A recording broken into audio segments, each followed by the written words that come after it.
Hi everyone, I'm Troy, TM Fitness.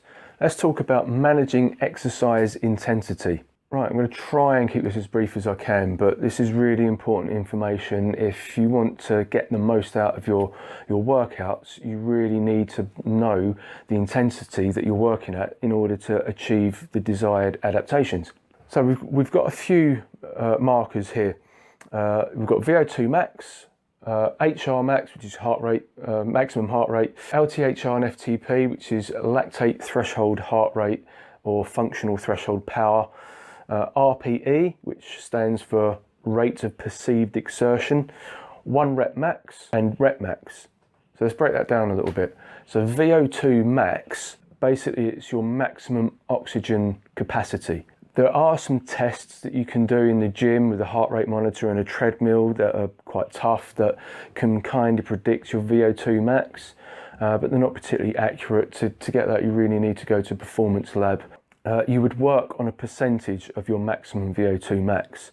So to give you an idea of what that looks like, the top guys with the highest VO2 max generally like the Nordic cross-country skiers. Bearing in mind that most of their training is at altitude, they have a much higher VO2 max than most other athletes, and theirs are often in the 90s. Tour de France riders, the likes of Chris Froome, they'll be in the mid to high 80s, most of those. Marathon runners, 70 to 80. Professional footballers will be in the 60s maybe, and then for you guys, like a typical recreational athlete, if you have a VO2 max in sort of the 50 to 60 range, that's pretty decent. HR max. Now again, this one's quite a tough one to work out. The general calculation for this is 220 minus your age. It's really random. Nobody really knows where that 220 comes from. And there's different equations for this. I've seen 212 minus your age, 206 minus your age. Some of them incorporate your resting heart rate and your age and height and weight and what have you. But for most people, if you do this calculation, 220 minus your age, that gives you a rough estimate of what your maximum heart rate is. So if you're 30, your HR max is 190. So that means if you're in the gym and you're on the treadmill and you've got your heart rate monitor on and your heart rate's 200, you're probably training too hard.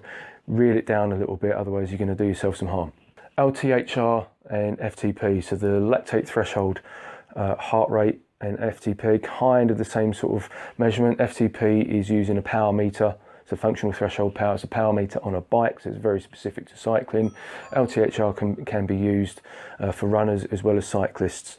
And you work out your LTHR by doing a time trial test. So generally it's a 30-minute time trial, and it's the average heart rate for the final 20 minutes of that 30-minute time trial. The maximum pace that you can sustain for those 20 minutes, and it's the average heart rate for that 20-minute period.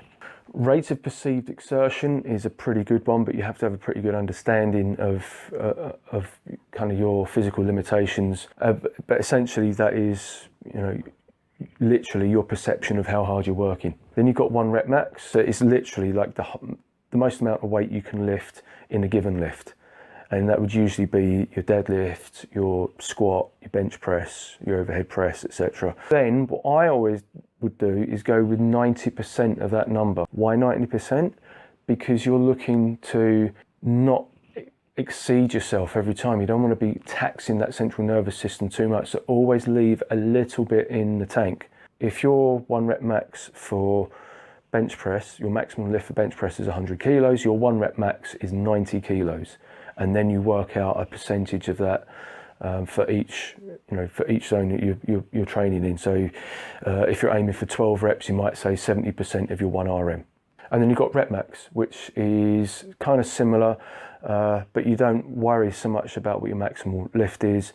It's the amount of weight you can lift, or the amount of reps you can do at a given weight. So let's use that previous example. So 70% of your 1 RM might be 12 to 15 reps. So your rep max for that effort is a 15 rep max. Okay, and you're not necessarily aiming for failure on that 15th rep. Remember, we're always trying to leave a little bit in the tank. So I've written out this really funky little table over here to try and give you context there. So your VO2 max, your heart rate max, your lactate threshold and your functional threshold power, and RPE to an extent are all they're all aerobic. You can use RPE for the aerobic efforts if you like, particularly like in your high intensity interval training. But the main ones for aerobic and endurance training, the VO2 max, the maximum heart rate, and the lactate threshold. RPE can be used for resistance training as well as for aerobic training, but the main ones are your 1 rep max and your rep max. RPE, which is your rate perceived exertion, is a scale of 1 to 10. I've got 0 down there just to show you that the chances are that you're never going to be training. If you're training and your effort level is 0, then basically you're not training, are you? So you're fast asleep. 10, to be clear, is your maximum effort, your maximum perceived effort. 1 is your minimum perceived effort. Then I've got 1 rep max here. So an RPE of 10 would be your 1 RM, your 1 rep max. And then percentages equate quite nicely to the RPE scale. So 90% of 1 RM is 9 RPE, 50% of 1 RM is 5 RPE, and so on.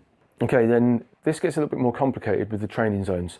So you've got your aerobic training zones. There's 6 aerobic training zones, and these do relate to the RPE, and they do relate to your HR max.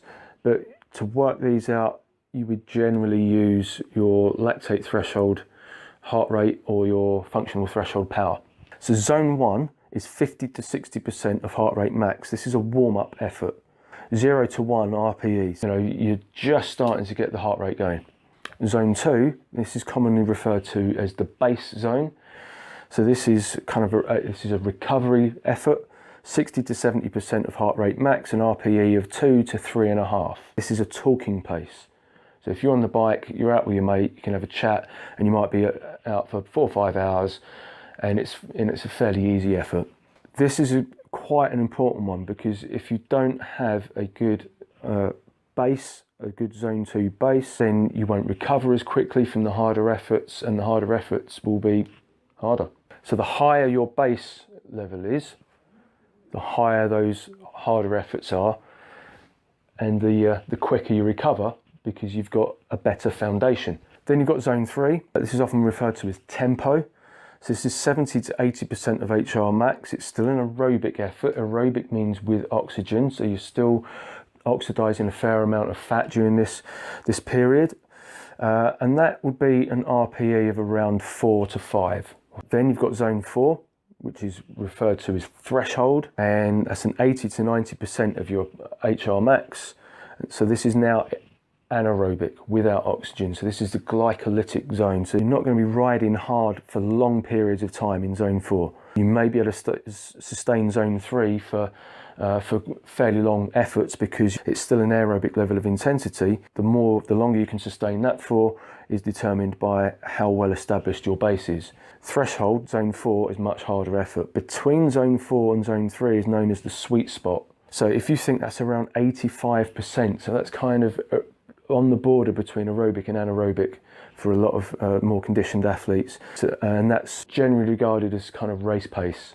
So the most of your training would be in these zones, the zone 3 and zone 4 and the threshold. But you don't want to overdo it, and you still need to be well recovered, because the harder you train, just like with your maximal strength training, the harder you train, the higher the intensity of your training, whether that's lifting weights or it's aerobic endurance conditioning, the more taxing it is on your central nervous system, the longer it takes to recover. Then you've got zone 5. So this is 90% plus, sort of 90 to 100% of your heart rate max. So that's obviously a really high, hard effort, 7 to 9 on the RPE scale. And then you've got your RPE 10, which is zone 6, which you're never really going to achieve. That's only ever going to be achieved. This is VO2 max. You can kind of ignore that one in your training. You're not really going to be doing much of this 10 out of 10 kind of effort during training, because it's just going to tax you, it's going to wear you out. You certainly don't want to be working in these zones like the week before a race. You want to be tapering during that time, preserving your energy and getting more recovery rides in. Always save these efforts, your RPE 10, your 1 rep max, your zone 6, for race days, competition days, for when it really, really counts. I hope that makes sense to you. If you've got any questions, put them in the box, click like, click share, click subscribe, tell all your friends, and I'll catch you soon. Laters.